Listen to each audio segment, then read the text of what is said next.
Hello everyone, स्वागत है आपका हमारे यूट्यूब चैनल एजुकेशन गुरु ज्ञान पर। तो आज हम पढ़ेंगे अपॉर्चुनिटी कॉस्ट। हमारा इकोनॉमिक्स चल रहा है, माइक्रो इकोनॉमिक्स, उसमें इंट्रोडक्शन चैप्टर 1 चल रहा है। उसमें हमारा नेक्स्ट टॉपिक है ये अपॉर्चुनिटी कॉस्ट। अपॉर्चुनिटी कॉस्ट क्या होता है, नाम से ही कुछ कुछ समझ आ रहा है कि किसी चीज़ को अपॉर्चुनिटी मिलना, किसी चीज़ को ग्रैब करना, किसी अपॉर्चुनिटी को, कुछ कुछ ऐसा ही होगा। कॉस्ट मतलब किसी की प्राइस, किसी का कॉस्ट। तो सिंपल है बात, तो उससे टॉपिक से ही समझ आ रहा है। चलिए पढ़ते हैं और जानते हैं कि है क्या इसमें। ठीक है, तो फर्स्ट पॉइंट है हमारा, opportunity cost is the cost of next best alternative forgone. Second है the amount of goods and services that must be sacrificed to obtain more of any one good is called the opportunity cost of that good. One good, that good. Okay, तो मैं अब आपको बताती हूँ कि क्या है ऑल्टरनेटिव फॉरगॉन। भी आप सोच रहे होंगे कि क्या होता है। सिंपली हम ये जानते हैं कि कोई भी चीज़ है, हमारे पास दो कमोडिटी हैं, दो गुड्स हैं, गुड ए, गुड बी। अब हमारे को क्या करना है, चूज़ करना है उन दोनों में से कि कौन सा हमारे लिए बेस्ट रहेगा। अब जैसे आपको मैंने बोला कि आप चूज़ करो और आपने गुड बी चूज़ कर लिया, ठीक है। लेकिन अब आप सोच रहे हो कि अगर मैं गुड ए को चूज़ करता या करती तो उसके क्या बेस्ट पॉसिबल अपॉर्चुनिटीज़ होती मेरे पास, उसके क्या क्या फ़ायदे रहते हैं, एडवांटेजेस रहते हैं उसको चूज़ करने के लिए।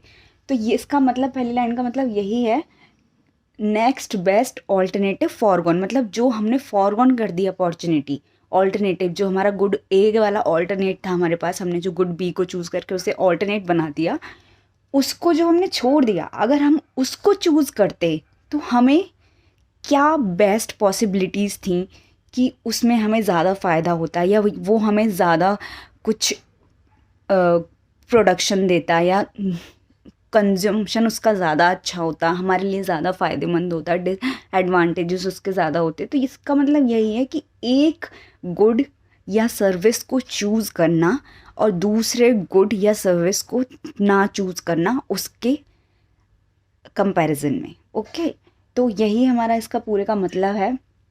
तो यही हमारी अपॉर्चुनिटी कॉस्ट होती है। अब जैसे हमने गुड बी को चूज़ कर लिया तो हमने गुड ए को सेक्रीफाइस कर दिया उसके लिए, लेकिन फिर हम उसके बाद ये सोच रहे हैं कि अगर हम गुड ए को चूज़ करते तो हमारे पास बेस्ट अपॉर्चुनिटीज़ क्या रहती, बेस्ट अपॉर्चुनिटी कॉस्ट उसकी क्या रहती, उसके एडवांटेजेस हमारे पास क्या रहते, वो हमें क्या क्या फ़ायदे दे सकता था।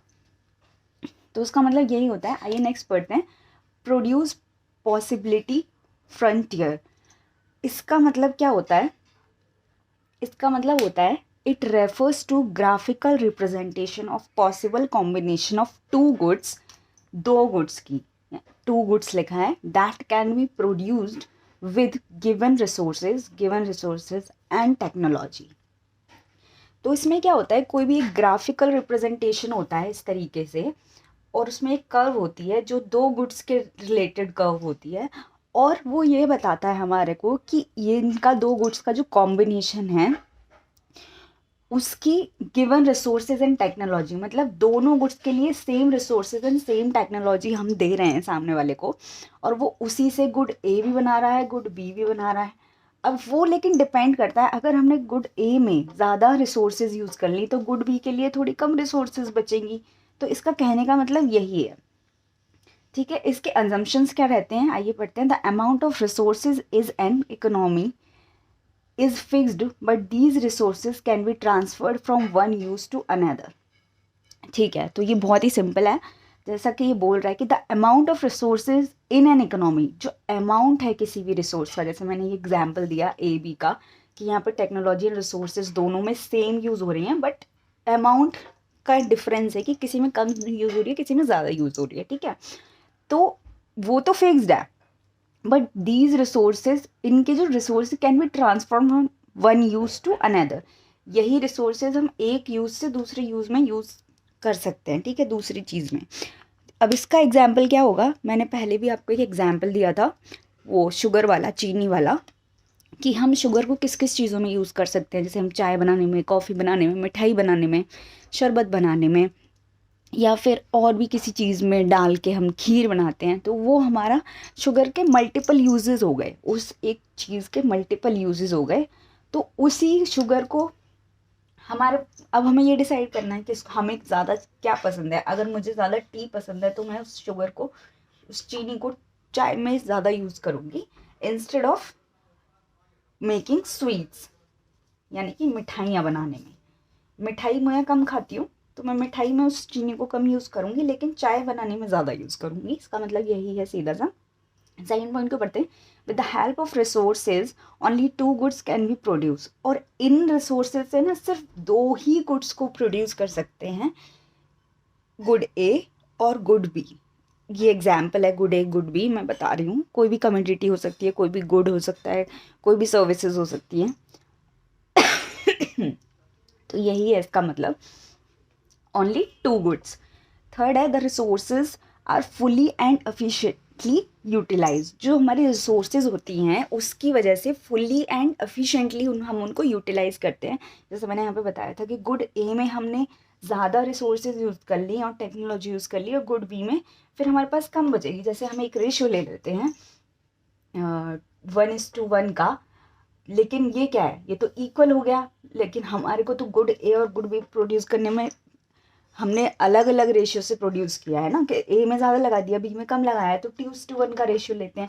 अब जो ये 2:1 का रेशियो हमारा हो गया, इसके अकॉर्डिंग, लेकिन हमारा जो टोटल था इस रिसोर्सेज का और इस टेक्नोलॉजी का, वो 3 था। टोटल चीज़ हमारे पास जो in terms of these resources and technology था वो 3 था। अब इस 3 को हमने 2:1 में डिवाइड करके गुड ए गुड बी में यूज़ कर लिया।